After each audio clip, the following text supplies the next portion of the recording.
What's up, folks? Nate here, Tool Dyno Works. Today we're on the dyno with my good friend Dennis's 2026 Versys 1100, and we've just wrapped up our slip-on exhaust testing and tuning, and our full system exhaust testing and tuning with a proper system that has a 421 header design. On these new Versys 1100s, there's virtually no aftermarket exhaust systems listed as fitting them. However, I was pretty certain that the Versys 1000 systems from the prior generation bikes would fit, and I was correct. What we've got on the bike right now is a Black Widow full system. Now, we started with just the Black Widow slip-on with both the baffle in and baffle out, which we'll cover here in just a minute, but we chose them because they were honestly one of the more affordable full systems on the bike. The customer, which is a good buddy of mine, liked the look of it, and it's a proper 4-into-2-into-1 header design, which, if you have not seen the video where we cover why this is the design you want over the other 4-1 header designs that many cheaper manufacturers like to use, well, I'll leave the link for it in the description of this video so you can watch it, because this is absolutely what you want to go with on pretty much any modern inline 4 engine.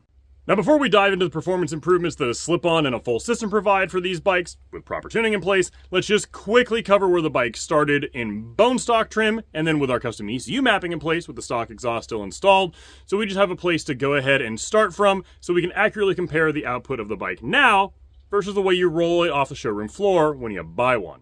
The red lines there are how the bike performed on our dyno to the tire on pump gas in bone stock trim after we were done breaking it in.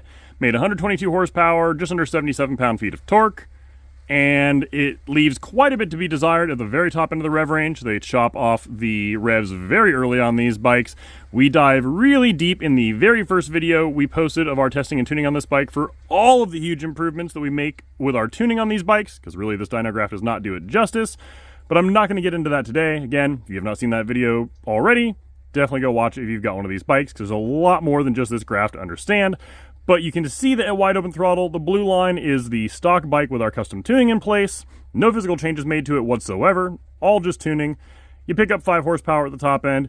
You gain about 4 pound-feet of torque. It's actually closer to 5 right there at around 5,500 RPM. And the bike now runs out to about 10,300 RPM. You have a much cleaner looking power curve. So now that we've just very briefly recapped the stock performance of the bike and the stock tuned performance of the bike, let's dive into what we tested next, which was slip-ons. So these Black Widow slip-ons, and just about every other slip-on on the market for pretty much every modern motorcycle these days, comes with an optional baffle. And with the slip-on installed, you should never, ever, ever, ever be running the baffle in if you want to actually see a performance improvement. The green line that I've added to the graph we were just talking about there is how the bike performed with the slip-on installed, the baffle in place, and our custom ECU mapping to match. As you can see, you actually go slightly backwards at the top end, and noticeably backwards here through the mid-range, from the bone stock bike with tuning in place. That means that the baffle installed on any slip-on for these bikes literally performs worse than the stock muffler. We've said it more times than I can count over the years.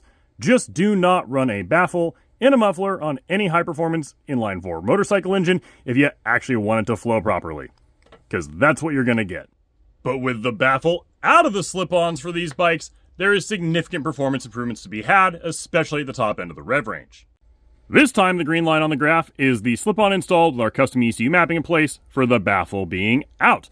And as you can see, there are no losses anywhere until about 6,000 RPM, where there is only gains. You're picking up more power and torque throughout a good 2/3 of the rev range, and you're picking up nearly 5 horsepower out there at the new peak output of 132.1 horsepower and just under 82 pound-feet of torque. So as expected, aftermarket slip-ons for these bikes with the baffle out and custom tuning in place are a huge performance improvement over the stock muffler and the stock tuning. So we highly recommend them. But we recommend even more than just a slip-on on all of these modern Kawasaki's, with very few exceptions, is a proper full exhaust system. Because the OEM header on all of these modern Euro 5 Plus compliant Kawasaki's is necked down dramatically where they insert the O2 sensor before the catalytic converter. And that necking down of the collector allows for them to allegedly still use these very garbage narrowband O2 sensors, because by necking it down, they are increasing the sampling accuracy by physically just squishing the exhaust into a smaller area for the sensor to read before they open it back up.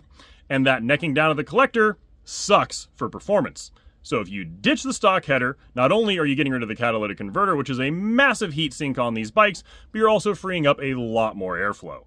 So the orangey yellowish line I've added there to the graph is the bike as it sits on our dyno right now with the full Black Widow system installed, which is a proper 421 aftermarket header, and the slip-on without a baffle in place. And as you can see, there's even more power and torque to be had. There's a very small gain right here off the bottom that you can barely feel around 2,500 RPM. And then there's virtually no difference in output until right around 6,000 or so. And then, just like with a slip-on, you're getting even more torque and even more horsepower throughout the rest of the rev range.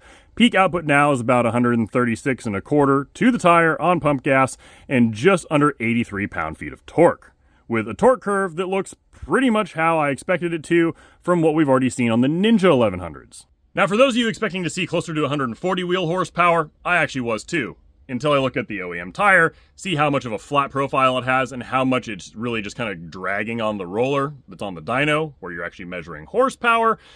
If you put a more, I don't want to say proper profile tire on there, but something a little less cruiser-esque that has simply just less drag on the roller, then yeah, you would see that number come up quite a bit. This is a really heavy, very flat profile OEM tire, so it does drag down the output to the tire on the roller itself.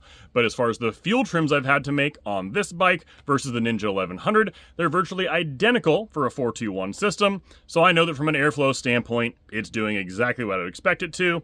And if we were to just swap out that tire, yeah, we'd see closer to that 140 horsepower number I was expecting to see. But regardless, with a full exhaust and our custom ECU mapping in place on these bikes, it is truly a completely different machine than you bought when you roll it out of your dealership's showroom floor. Not only are you getting massively more power and torque throughout the entirety of the rev range, but as I've already covered in our prior testing and tuning video of the stock bike, it'll simply run massively smoother, stronger, and cooler throughout the entirety of the rev range.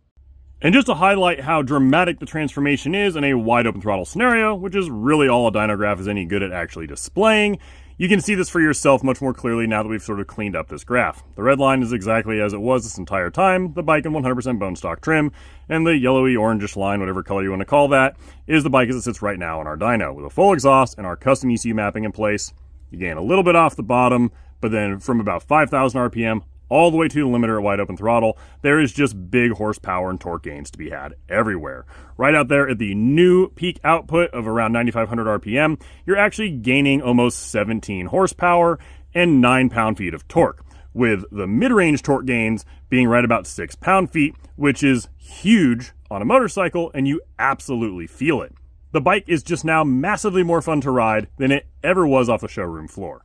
So if you've got one of these brand new Versys 1100s, you want to go ahead and get the ECU properly dialed in for your specific exhaust system, regardless of what it is, whether it's a slip-on with a baffle in, which just don't do, or with a baffle out, or a full system, which is what we'd personally recommend here at Two Wheel Dyno Works, and you want to get rid of all the garbage limitations built into these stock ECUs and the terrible throttle mapping, which again I've already covered in our very first testing and tuning video, go over to twowheeldynoworks.com, purchase our mail and ECU flashing service on our site for $349.99 for your new Versys 1100.